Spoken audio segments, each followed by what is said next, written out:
جی وعلیکم السلام ورحمۃ اللہ وبرکاتہ۔ جی السلام علیکم مولوی صاحب۔ جی وعلیکم السلام ورحمۃ اللہ وبرکاتہ۔ مولانا صاحب، پوری قوم جی دیکھ رہی ہے یہ ٹرانسمیشن اور پوری دنیا میں، اور سب انتظار کر رہے ہیں کہ سب اکٹھے ہو کے میں نے ایک بھی ساتھ، 1 گھنٹہ دیکھی ہے۔ جی سب اکٹھے ہو کے، متحد ہو کے، یکجا ہو کے، ایک ساتھ مل کے اللہ کے حضور دعا کریں۔ خاص ہے کہ یہ بھی فرمائیں کہ احتیاط کیسے کرنی ہے، اس کے حوالے سے آپ کا کہا ہوا پوری قوم بہت دل سے سنے گی اور مانے گی بھی۔ جی بسم اللہ الرحمن الرحیم، والصلاة والسلام علی رسولہ الکریم وعلی آلہ واصحابہ اجمعین۔ جہاں تک احتیاطی تدابیر کا تعلق ہے، وہ تو بہت زیادہ ڈسکس ہو چکی ہیں، اور بہت زیادہ اس کو میڈیا نے بھی ماشاءاللہ اس کو ابھارا ہے، اس کو نکھارا ہے، اور اپنے اپنی جگہ پر ہر جگہ اس پر بحث ہو رہی ہے۔ یہ ہے، میں ایک چھوٹی سی حکایت سناتا ہوں۔ ہارون رشید کا والد تھا مہدی بن ابو جعفر منصور۔ اس کے زمانے میں قحط آ گیا اور لوگ بھوکے مرنے لگے، کتے بلیاں بھی کھانے لگے۔ تو مہدی رات کو لیٹا ہوا تھا، تو ایک خادم اسے دبا رہا تھا، تو اس نے اپنے خادم سے کہا کہ کوئی کہانی سناؤ، میں بہت دکھی ہوں رعایا کے لیے۔ اس نے کہا امیر المومنین، ایک لومڑی جا رہی تھی سفر پہ، تو بیٹے کو لے گئی شیر کے پاس کہ تو بادشاہ ہے، اس کو اپنے پاس رکھ لے امانت۔ اس نے کہا ٹھیک۔ اس نے اس کو اپنے کندھوں پہ بٹھا لیا اور لیے پھرتا تھا۔ ایک دن عقاب کی نظر پڑی تو اس نے جھپٹا مارا اور اٹھا کے لے گیا۔ لومڑی واپس آئی، اس نے آ کر کہا بادشاہ سلامت، میرا بچہ کا وہ تو عقاب لے گیا، کہ میں تو آپ کے حوالے کر کے گئی تھی۔ تو شیر نے کہا میری بہن، اگر وہ زمین کی جنگل کی آفت ہوتی تو میں لڑ کے دکھاتا، وہ آسمان کی آفت تھی، اس سے کون لڑ سکتا ہے؟ تو پھر اس نے کہا امیر المومنین، یہ قحط اگر زمین کی آفت ہوتی تو آپ لڑتے، تو اوپر سے آئی آفت ہے، اس سے بات کرو جو اوپر والا ہے، تو کام بن جائے گا۔ اس وقت کی ساری جو تھی ایگریکلچر، زراعت، وہ ساری بارش پر تھی، تو اس نے اسی سے ہی لوٹا مصلی منگوا کے وضو کیا، مصلی پہ کھڑا ہوا، سجدے میں سر رکھا، اور اتنا رویا کہ سارا مصلی بھیگ گیا۔ اور یہ یاد رہے کہ وہ 3 بر اعظم پر حکومت کر رہا تھا اس وقت مہدی۔ تو ابھی وہ مصلی سے اٹھا بھی نہ تھا کہ اللہ تعالیٰ نے بادل بھیجے اور پوری عباسی سلطنت میں بارش ہو گئی۔ میں معذرت کے ساتھ، اختلاف رائے تو ہر آدمی کو حق ہے، ہم جو ایک لفظ استعمال کر لیں لڑنا ہے، یہ آسمانی آفت ہے، اس سے لڑنا نہیں ہے، اس کا علاج کر کے اللہ کو عاجزی دکھانی ہے اور اپنا سر سجدے میں رکھ کے رونا ہے۔ اس سے ہم لڑ نہیں سکتے، اس لفظ کو اپنی زبان سے نکال دیں، چاہے دل میں اس کے بارے میں کوئی تکبر نہ ہو، لیکن یہ لفظ اللہ کو پسند نہیں ہے کہ مجھ سے لڑنا چاہتے ہو۔ دیکھنا، ایک چھوٹے سے وائرس سے اللہ نے ساری دنیا کو ہلا کے رکھ دیا۔ میں ایک حدیث سنا کے پھر دعا کرتا ہوں۔ پہلے ایک دعا ہے، ما اصابکم مصیبت فبما کسبت ایدیکم، تم پر جو آفت آتی ہے تمہارے اپنے گناہوں کی کمائی ہوتی ہے۔ ان ینصرکم اللہ فلا غالب لکم، میں تمہارا ساتھی بن جاؤں تو کون تمہیں نقصان پہنچا سکتا ہے۔ وَإِن يَخْذُلْكُمْ فَمَنْ ذَا الَّذِي يَنْصُرُكُمْ مِنْ بَعْدِهِ، اگر میں تمہیں چھوڑ دوں تو پھر کون سی ایٹمی طاقت تمہیں بچائے گی۔ إِن يَمْسَسْكَ اللَّهُ بِضُرٍّ فَلَا كَاشِفَ لَهُ، اگر میں تمہیں تکلیف میں ڈالوں میرے سوا اسے کوئی نہیں ڈالے گا۔ اور إِن يَمْسَسْكَ بِخَيْرٍ فَلَا رَادَّ لِفَضْلِهِ، اگر میں ارادہ کر لوں کہ میں نے کسی کو نہیں ہونے دینا بیمار یا مصیبت میں، تو اس کے لیے کیا مشکل ہے، ایک امر ہی تو ہوتا ہے، 40 دن ابراہیم علیہ السلام آگ میں بیٹھے رہے، 40 دن یونس علیہ السلام مچھلی کے پیٹ میں رہے، وہ تو فعال لما یرید ہے۔ تو ہم یہ جو ظاہری اسباب اختیار کر رہے ہیں ان کو بھی پوری طرح اختیار کرنا ہے، ساری احتیاط کرنی ہے۔ اگر مسجدوں میں جانے سے یہ بیماری پھیلتی ہے تو پھر اس سے بھی اپنے آپ کو روکنا ہے کہ جان کی حفاظت بھی ہمارے دین کا حصہ ہے۔ ایک دفعہ بارش ہو گئی، حضرت بلال نے اذان دی تو آپ نے کہا صلو فی رحالکم، ہم کہ بلال اعلان کرو اپنے اپنے گھروں میں نماز پڑھیں، مسجد میں مت آئیں۔ حالانکہ مسجد میں آنے سے کپڑے گیلے ہونے تھے یا کیچڑ، جان کا خوف تو نہیں تھا، لیکن میرے نبی نے اپنی امت پر محبت اور شفقت کا ایسا سایہ رکھا ہے کہ آپ نے ان کو کیچڑ سے بچایا، بارش سے بچایا۔ یہاں تو زندگی موت کے مسائل ہیں، بہرحال بڑے علماء اس میں جو کہیں گے اور حکومت جو ان کے ساتھ میٹنگ کرے گی، جو حتمی فیصلہ ہوگا، تو سب سے پہلے ہم اپنے الفاظ میں تواضع لے کر آئیں کہ ہم نے اللہ کے سامنے جھکنا ہے، عاجزی کرنی ہے اور اللہ کو منانا ہے کہ یا اللہ تو اس کو ہٹا، یہ نہیں ہٹ سکتی، اسے کوئی نہیں ہٹا سکتا۔ اللہ کوئی اللہ کا بندہ رو دھو کے اسے منا لے تو پھر شاید فیصلہ ہو جائے اور اللہ تعالیٰ اپنا فضل فرما دے۔ ایک حدیث پہ اگر عمل ہو جائے تو مجھے اللہ کی قسم کھا کر میں کہتا ہوں یہ کورونا کا پتہ ہی نہیں چلے گا کہاں گیا۔ صرف ایک حدیث، میرے نبی نے فرمایا 4 باتیں مجھ سے لے لو، پھر دنیا بھی تمہاری ہے، آخرت بھی تمہاری ہے۔ 4 اذا کانت فیک، 4 باتیں لے لو مجھ سے، پھر دنیا بھی تمہاری ہے، آخرت بھی تمہاری ہے، تمہیں کوئی ٹیڑھی آنکھ سے نہ دیکھ سکے گا، تمہیں کوئی نقصان نہ پہنچا سکے گا کہ تمہارے رب کا سایہ تم پہ چھا جائے گا۔ تو 4 باتیں کون سی ہیں؟ صدق و حدیث، ہمیشہ سچ بولنا، جھوٹ نہ بولنا۔ اب مجھے بتائیں، سارے یہ اینکرز بیٹھے ہیں، سارے ہمارے وزیر اعظم بیٹھے ہوئے ہیں، ہم کتنا جھوٹ بول رہے ہیں، ہم کس قدر جھوٹی قوم ہیں۔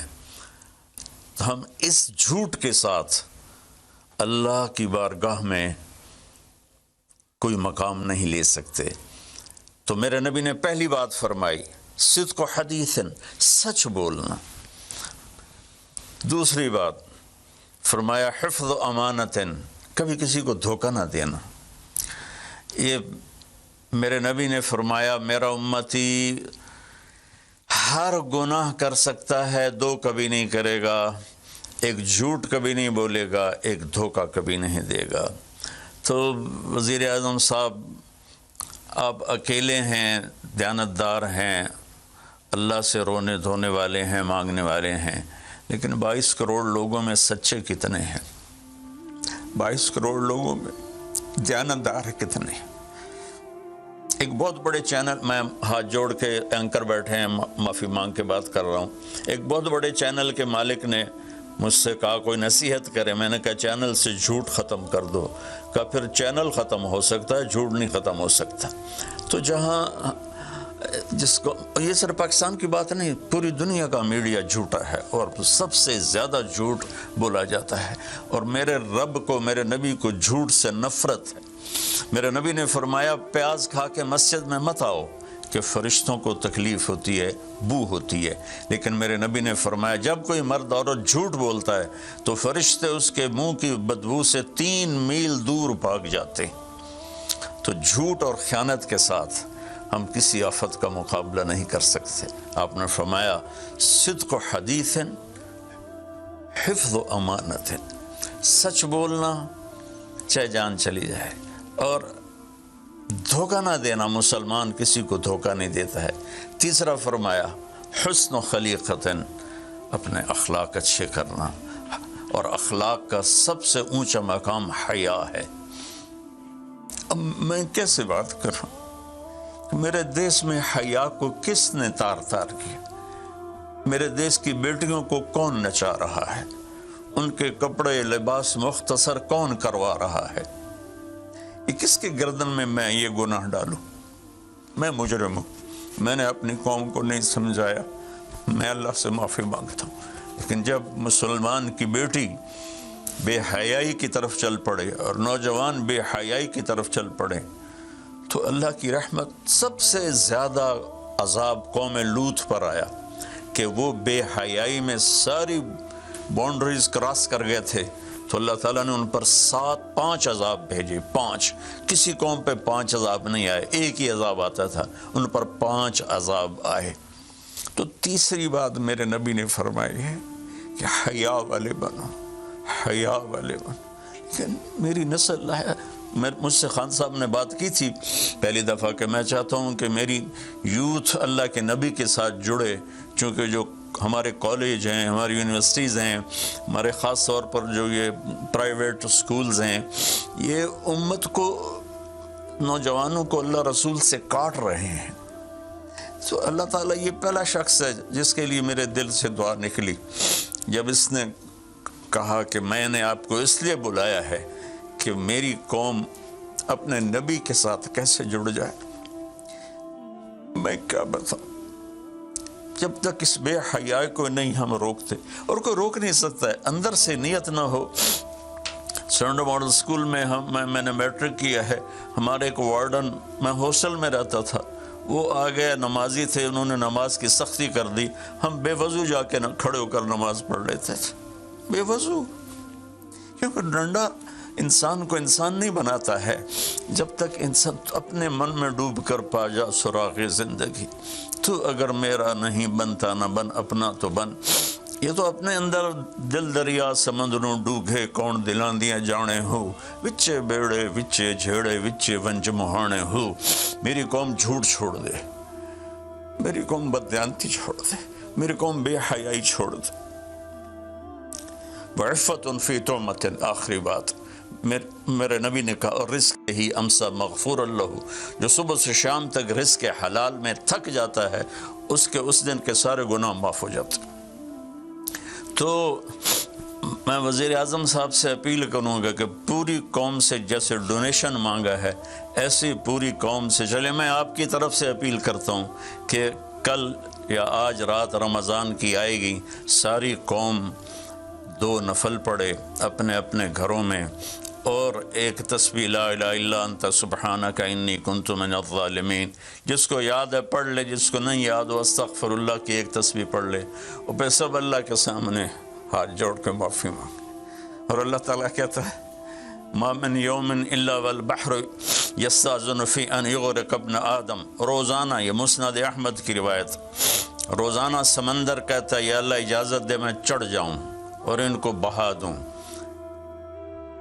والارض تستاذن فی ان تبتلعہ، زمین کہتی ہے اللہ مجھے اجازت دے میں ان بے حیاؤں کو نگل جاؤں، ان جھوٹوں کو، ان بدماشوں کو، اس مافیا کو میں نگل جاؤں۔ تو والملائکۃ تستاذن فی ان تعجلہ وتہلکہ، فرشتے اللہ سے کہتے ہیں یا اللہ تو ہمیں اجازت دے ہم ان کا صفایا کریں۔ میرا اللہ کہتا ہے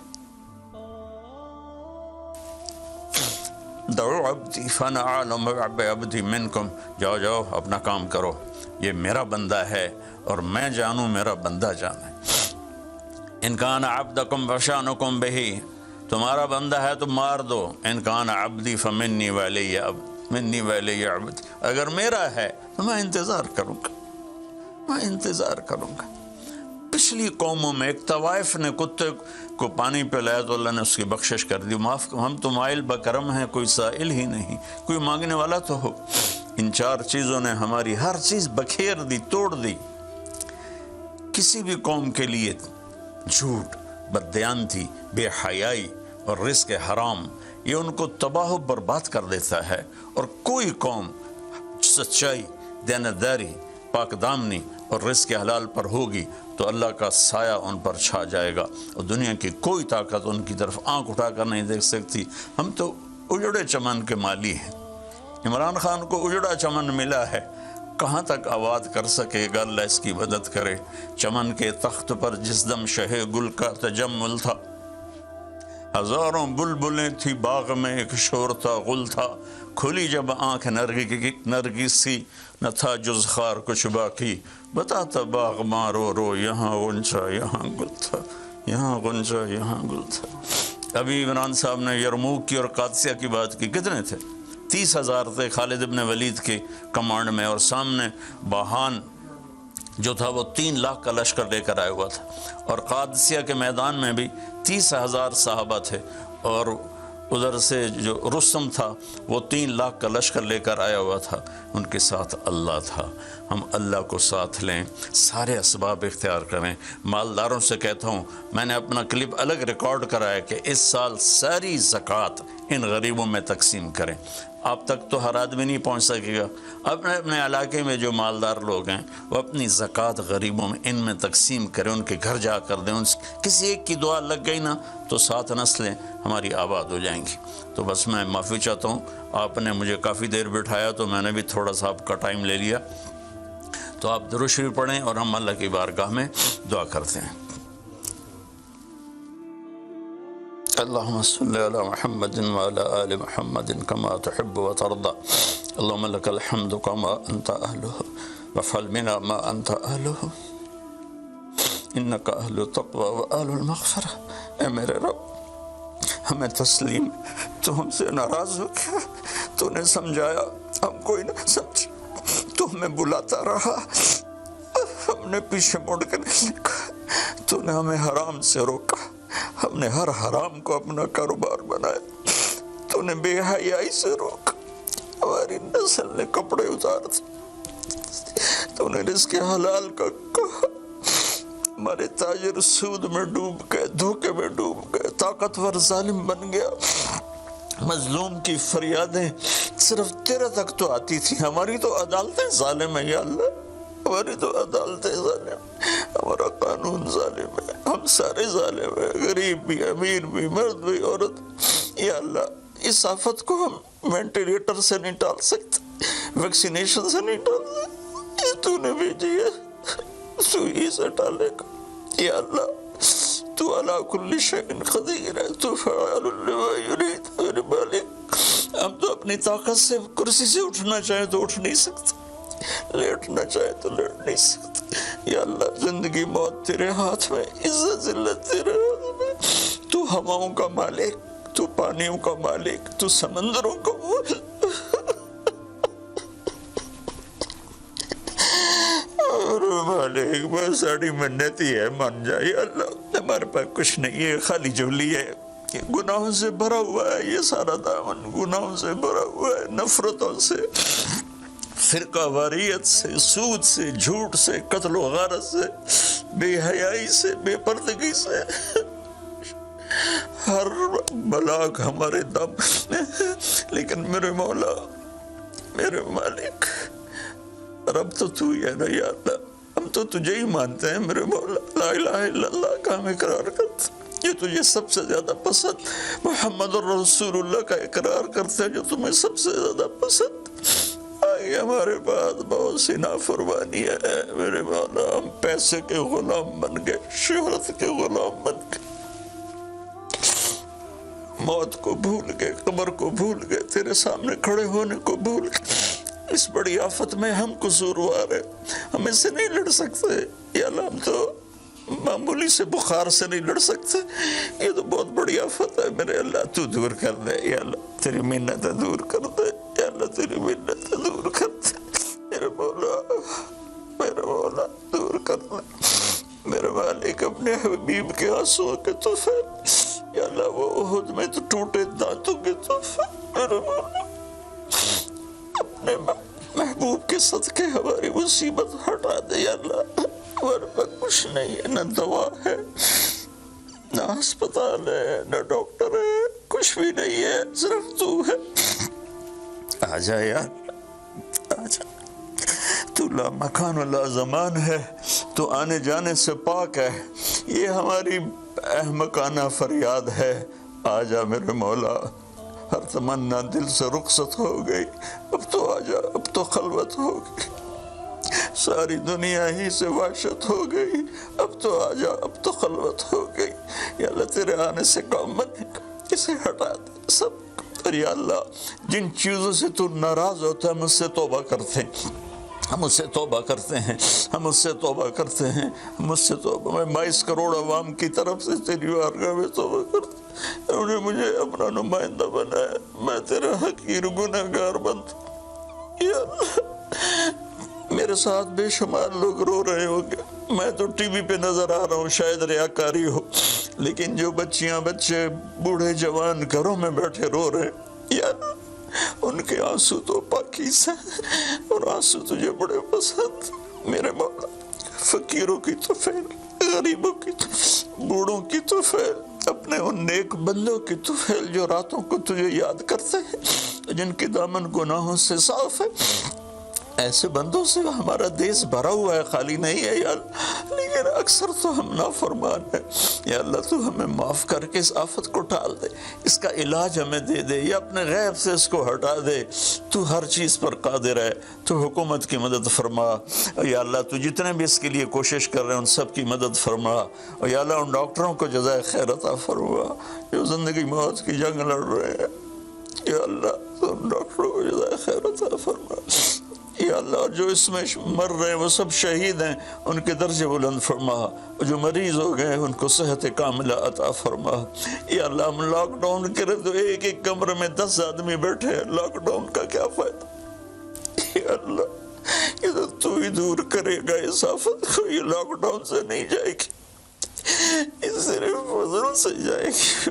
اللہ میرے مولا جیسے چھوٹا بچہ روتے روتے ماں سے کہتا اماں ہن میں تھک پیا رو رو کے، ہن تو میری گل مان جا میرے مالک، میرے اللہ میں رو رو کے تیرے سامنے تھک گئے، مان جا یا اللہ، ہمارے پاس تو کچھ نہیں، اپنے حبیب کے طفیل، ان کے صحابہ کے طفیل، ان کی اولاد جن کے کربلا میں سر کٹے اور نیزوں پہ چڑھ گئے، سب سے چھوٹے معصوم عبداللہ کے طفیل۔ یا اللہ پوری دنیا سے اس آفت کو ہٹا دے۔ تیرا نبی رحمت للعالمین تھا، رحمت للمسلمین نہیں تھا۔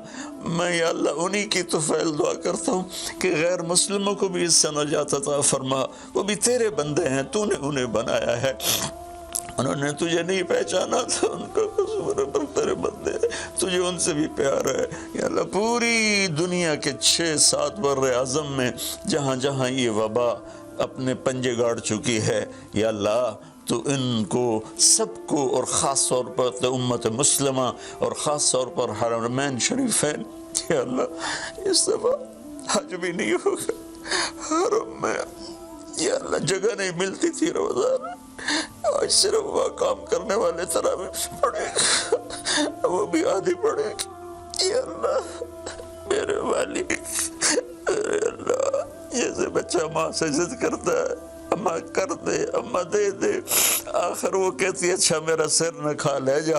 اللہ ہم تیری بارگاہ میں یا اللہ درخواست کرتے ہیں، منت کرتے ہیں، ہماری منت عمل کوئی نہیں ہے، خالی ہے تیری قسم، خالی ہے تیرے سامنے ہماری تیری بارگاہ میں التجا ہے۔